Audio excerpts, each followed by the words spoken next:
Thank you and welcome to the show this morning. The topic this morning is Dr. Martin Luther King, a personal remembrance. And to give us that personal remembrance this morning is a longtime colleague of Dr. Martin Luther King, Dr. Bernard LaFayette, the president of American Baptist College. And Dr. LaFayette, let me welcome you to the show this morning. Thank you very much, Dr. Haney. Dr. LaFayette, I think that we've had you on a number of occasions to talk about Dr. Martin Luther King, to talk about the Godfathers program, to talk about the Freedom Rides, and just a whole variety of issues that you've been involved with. Indeed, to talk about American Baptist College as the new president of American Baptist College. But what we'd like to do today is to recognize that January the 20th represents the celebration of the annual Martin Luther King holiday, and that we are indeed fortunate to have in our midst a person who was a very, very close associate of Dr. Martin Luther King and who can give us some sort of personal remembrances of Dr. King that we can't find anywhere else. And so let's try to do that this morning. But first of all, let's talk about you as Bernard LaFayette. Give us some background information about your background in education and some of the things that led you to the presidency of American Baptist College. Thank you very much. Well, it was a long journey, and I must say it started off in Tampa, Florida. I'm a native of Tampa, and when I decided to go to college, I was already interested in being a religious leader. I had no idea I was going to be into the formal clergy, but I had this inclination that I wanted to be of some service in the church. And as a result of my inclination, I chose American Baptist College as a student back in 1958.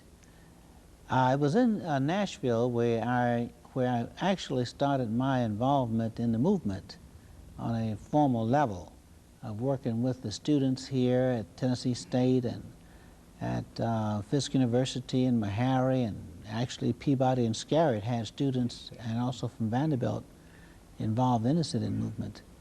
And I met Martin Luther King here in Nashville at Fisk University gym, where he came and gave support to our movement. I then decided that what I wanted to do was to devote full time, after our success here in Nashville, to furthering the cause and bringing about social change. I felt we had to hit while the iron was hot. So like many, went off and volunteered with the Peace Corps or VISTA programs and that sort of thing. There are some few of us, like Diane Nash and John Lewis and Paul Brooks, Lester McKinney, who was a student at TSU.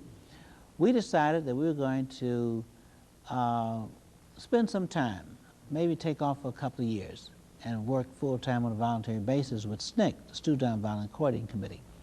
So that was my beginning efforts to work with the movement on a full-time basis. Well, I was later picked up by Martin Luther King for his staff, executive staff. And back in mid-60s, I worked with him in the Birmingham movement, the Selma movement, and the Chicago movement. And then I was plucked to be the national program administrator by Martin Luther King. So at first I was a little reluctant about going to work for Martin Luther King on a full-time basis, because I always enjoy doing other things. I believe in variety. But he said, no, I want you to come down to Atlanta. I want you to come and work full-time. I said, well, you know, I'm always going to support you. He said, no, I want you to come and join the staff. It sounds as if Dr. King was the man who was insistent. Oh, yes. Talk about that aspect. Well, it's a little personal story, and it turns out okay. But Dr. King had told me to come to Atlanta. I said, well, it would be helpful if I had a letter, some kind of description of what you wanted me to do, a title, and also maybe what the salary was, you know, things like that. You know, like, so I could make sure I could pay. Livelihood kind right, of thing. so I could know how much groceries I got to buy or whatever. But he said, okay, if you need a letter, I'll send one to you. Well, some time passed. I think it was like in September. The letter was going to come, and it never came.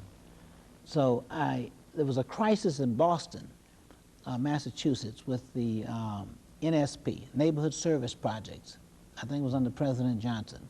It picked about 10 cities or 14 cities where they were going to put in a lot of money to try to see if they can make an impact on the urban community by social services and coordinating those things together, et cetera. Well, they had some conflict among some people in the community in Boston, so they had sent for me to come and take over the project so they wouldn't lose the grant. So I said, well, if people have that much confidence in me, that means they'll cooperate. That's the key to getting things done. So I took the job and I went up and worked for the Ecumenical Center, and sure enough, we got things organized and we got the money. Okay? And it was millions of dollars at stake. That's why people were very concerned. But we got the grant and that kind of business. Well, when Martin Luther King found out that I was going to be leaving Chicago, where I was living at the time, and go to Boston, he got on the phone and called. And this was a Sunday evening. He said, I thought you were coming to Atlanta. I said, well, you know, I was ready to come, but I didn't hear from you. I thought maybe, you know, you needed more time to make up your mind, or we're trying to work things out. He said, no, did you get a letter from Andy? Andy Young, Andrew Young. I said, no, not yet. He said, Andy didn't send you a letter? I said, no, you know, he's probably kind of busy, you know, whatever. I don't know. But I've already made up my mind that I have to go to Boston now because I made that commitment. But as soon as I finished that commitment, he said, well, I want you to make a commitment now, that when you complete that work at Boston, you're going to come down here because this is urgent. And he said, this may be the last campaign.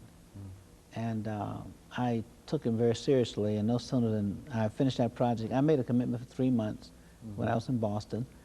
And I was glad I did go to Boston because that's where I met my you know, wife at that time. So I then returned to Atlanta to work full-time on the Poor People's Campaign. And I was glad I did because I would have had some feelings about it because it was short-lived in 1968, as you know. So I worked from him full-time on the Poor People's Campaign with Martin Luther King from January to April. It was a short period of time on a full-time basis. But I'd been working as a consultant in Rochester, New York, when the gangs had a riot there, in Chicago, you know, worked together. I mainly served as a strategist, sort of a forerunner. Like in Selma, Alabama, I was the first staff person to go in there to lay the groundwork. That was kind of the job that I had in the movement. Get a lay of the land, get people together and organizing them so they could work together, people who were at odds with each other, try to settle their differences and that kind of business, etc. In fact, I remember with Malcolm X, first time I met him was in Selma, Alabama. Malcolm X had come down to give a speech at Tuskegee Institute, this university now. And since he was in the area, he decided to come to Selma, Alabama. And there was a lot of fury, and people got all upset, excited. They said, we don't want him coming down here, you know, he's going to start a riot or, you know. I said, no. Now, at this time, Martin Luther King was in jail. Malcolm X met with the group and to say that, you know, he's a sensible guy. You know, he's not going to come down here and try to destroy anything. He said, I came to support. And I sided with Malcolm X. I said, listen, this man is history, you know, he's great, you know, and he's, we don't necessarily agree with a lot of his methodologies, that kind of thing, but we agree that we want to be free.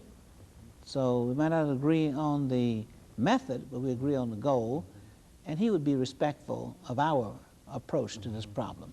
And sure enough, he made a very brilliant speech in Selma, Alabama. But one of the things that struck me, which I will never forget, he said that you better listen to Martin Luther King. Otherwise, you're going to have to listen to me. Okay, and we're going to talk about that when we come back after we take our first commercial break. And we'll be back with you following this commercial break.